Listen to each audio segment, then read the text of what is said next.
to do is to, of course, unite the Republicans.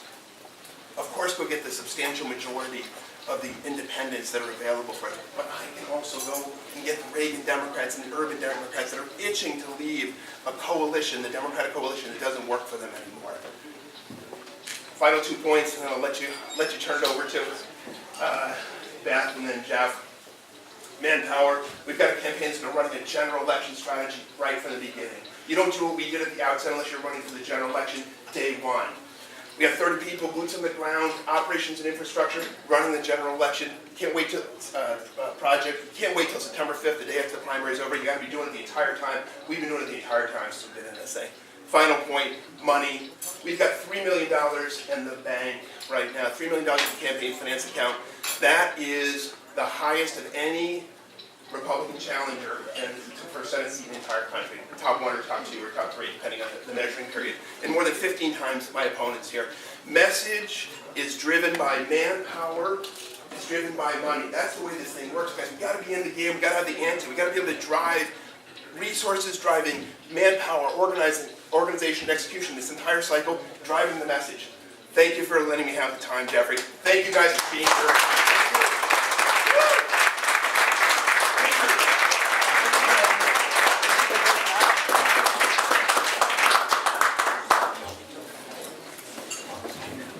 Next is Beth Lindstrom.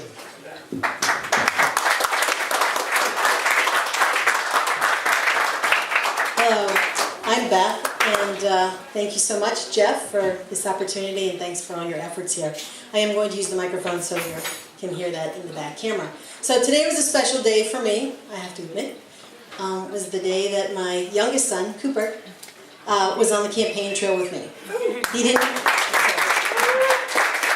Not to embarrass him, but he wasn't able to come to my launch announcement because he was out of the country. So I'm happy to have him back and on school break. And so today was his first day as my driver. So happy to have him here. But anyhow, so let me tell you why I'm running for U.S. Senate.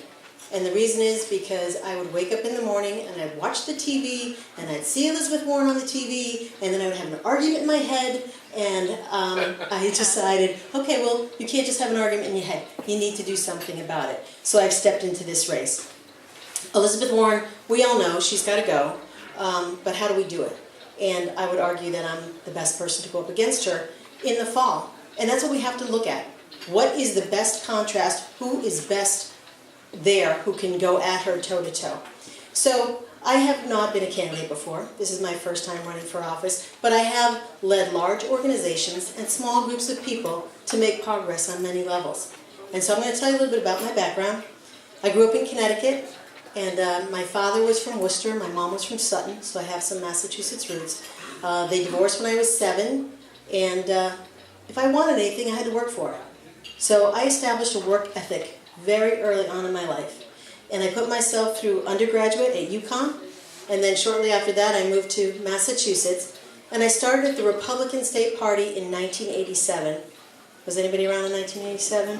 Yay! So worked for 3 years cultivating candidates around the state, and then we were electing Bill Weld, Paul Cellucci, and Joe Malone in 1990. And in 1990, did anybody go to the convention in 1990?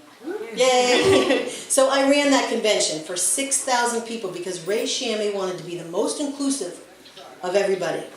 And we did that without email, so I just always have to say that because you can feel the pain, right? So, but it was a good convention, and Steve Pierce actually won the convention and Bill Weld won the primary. So, interesting.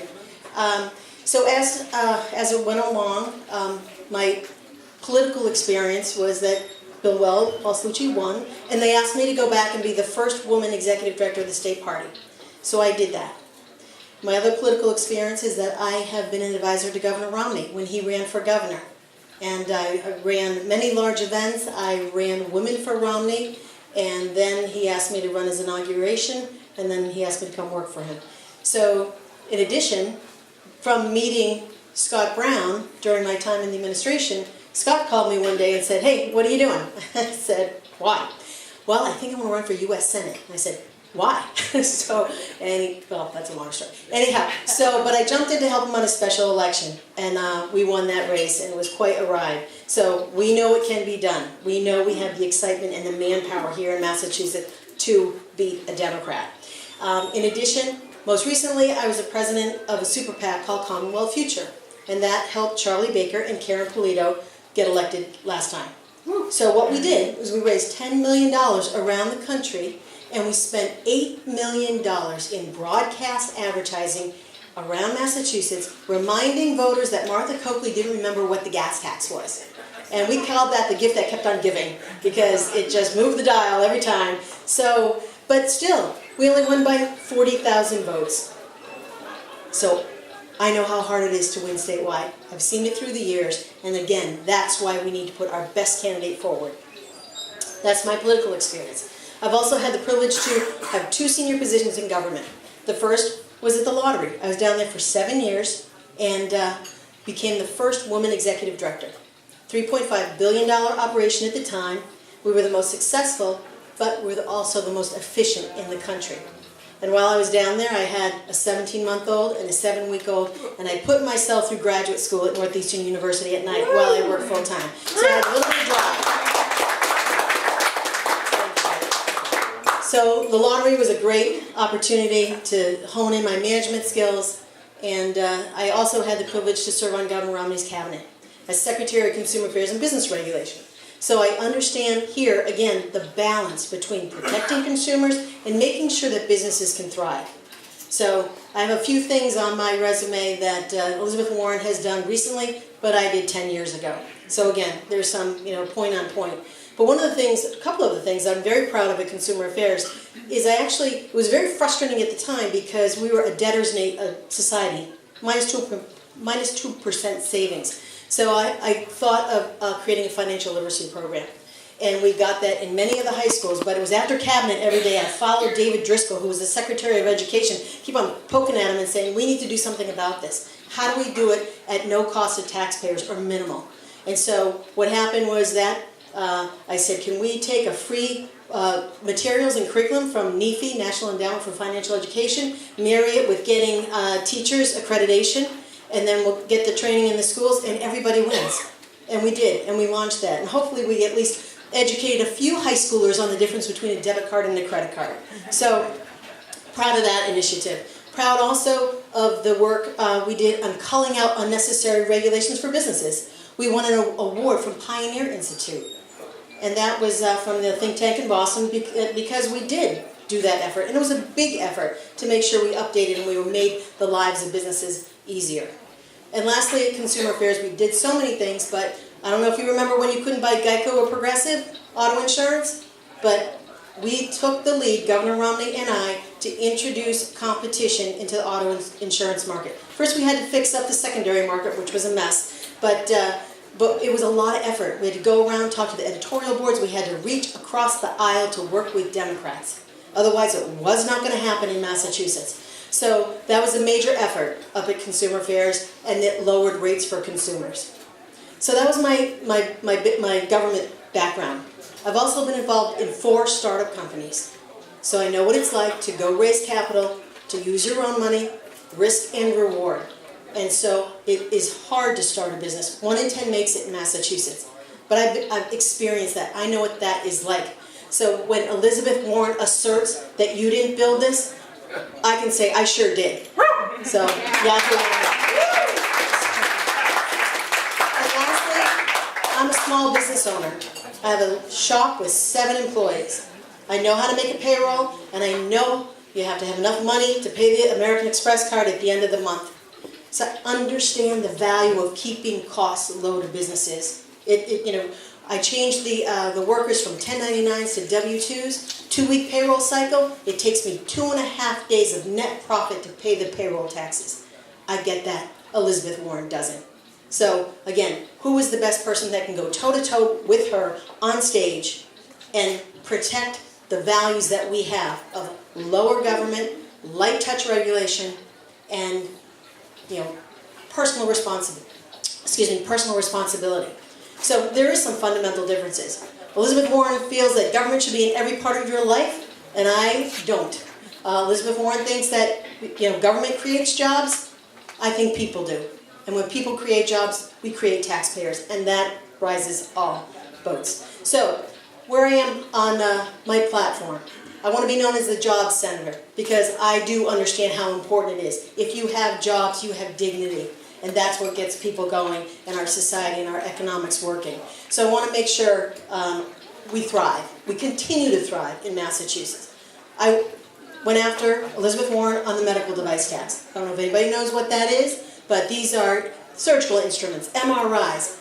Back under the Affordable Care Act, there was a 2.3% tax on revenue, not on net profit, on the medical device industry. There's 3 states in the country where this is important, and Massachusetts is one of them.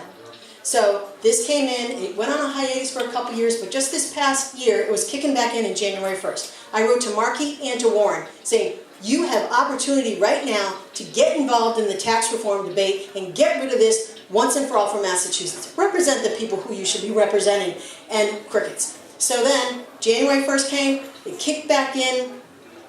Markey filed a bill to put it on hiatus. She co-sponsored for political cover, and nothing happened with it. But when the government shutdown bill was out there, and they had in it the first time money for CHIP, the Child's Health Program, and the medical device tax hiatus, she voted against it. Scratch your head, right? What is she, you know, she's not representing Massachusetts. So again, she doesn't have these conversations with business leaders and business owners. I would. I care about that. Second, immigration. We need to make sure that we secure our borders that define us as a nation. And that means that we need to get rid of sanctuary cities. Don't support that. The visa lottery, extended chain migration. We need to stop telling the world that it's easier to come here illegally than legally. We have a rule of law and we need to follow it as a country. And never mind the influence that has on the opioid problem.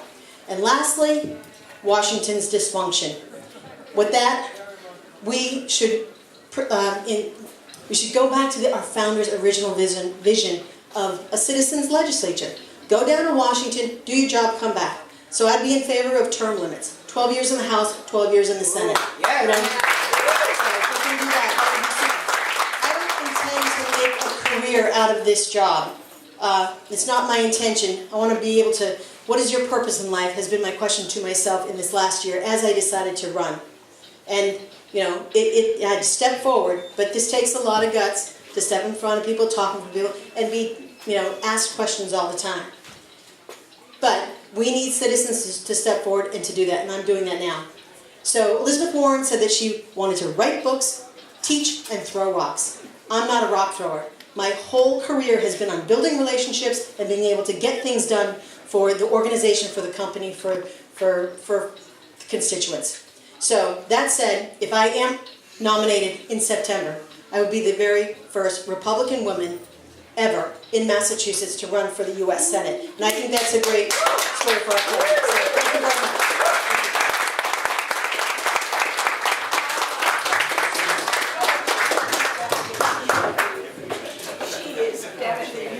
So our speakers have a lot to say, and a lot of good things. And now we have Jeff Deal here to speak. Ready?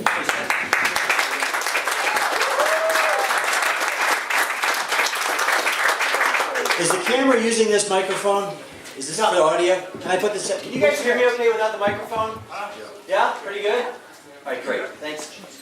So thanks, Jeff, for having me here. I really appreciate all you guys coming out. I'm going to treat you like one of Liz Taylor's last husbands. I'm not going to keep you very long. Okay.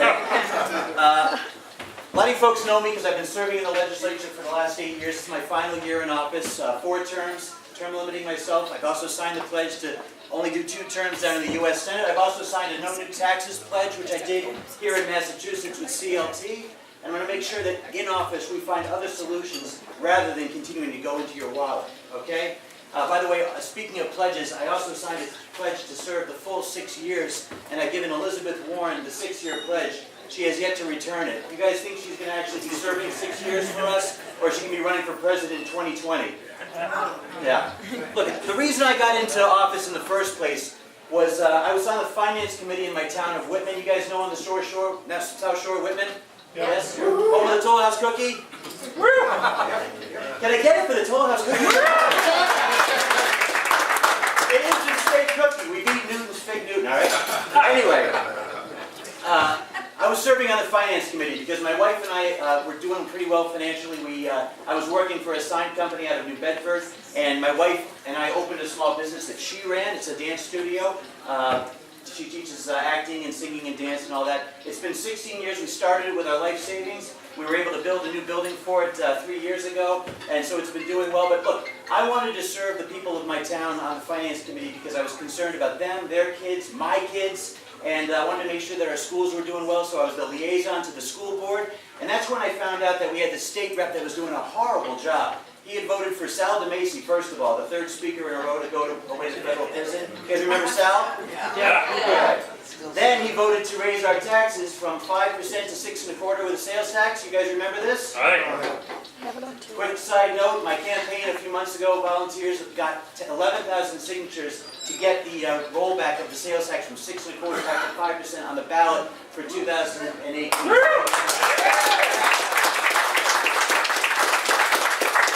And then my opponent was the vice chair of education and voted to enact Common Core with guess how many hearings? 0. If you said 0, you are absolutely correct. 0 hearings in Massachusetts, taking our standards back with it, 0 hearings. All right, so I took that on the campaign trail in 2009, 2010, knocked on doors. I had no idea how to run for office. I read 2 books, and I got a team of people together. We knocked on a zillion doors, it felt like, and we ended up winning a squeaker against an incumbent who'd been in there for 2 terms. The seat had been held by a Democrat for 14 years. John Walsh, the Democratic Party chair who brought you Deval Patrick, lived in my district. He moved out about a year ago, thankfully. And Shannon O'Brien, who ran against Mitt Romney, lives in my town, too. Our daughters were on the same soccer team. When I registered to run as a Republican for state rep, she stopped talking to me. So that was a win right off the bat. Okay? But anyway, I ran because I felt like we needed to work harder for our future, and this rep wasn't doing the job. And I also feel that way about this U.S. Senate seat. This Senate seat should be about you, everybody here. It should be about your kids, your grandkids, your future. And Elizabeth Warren has been treating this seat like it's all about Elizabeth Warren. She has written 2 books in office, on our dime, made $1.6 million for us, and what has she delivered for the state of Massachusetts? Yeah, remember that 0 you said before? 0. She has delivered nothing for the state of Massachusetts. And so that's why I think this seat is absolutely important for whichever Republican becomes the nominee to win.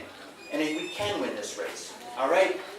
The other thing, too, is Elizabeth Warren seems to think that this seat is it's more important for the seat to use it as a chance to be a resistor down in Washington, do nothing for us here in Massachusetts, and yet continue to raise her profile. She went to an NAACP dinner a few months ago and said that it's law enforcement that continues to terrorize the African American community.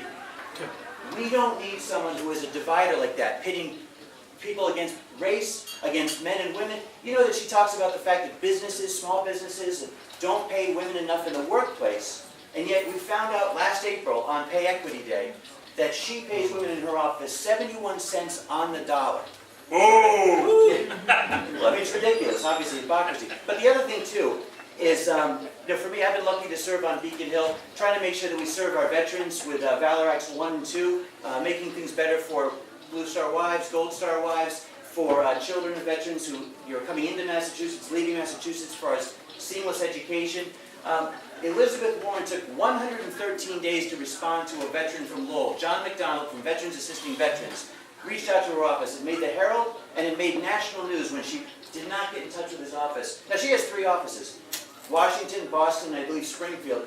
Not one person could get back to him for almost 4 months. That makes 0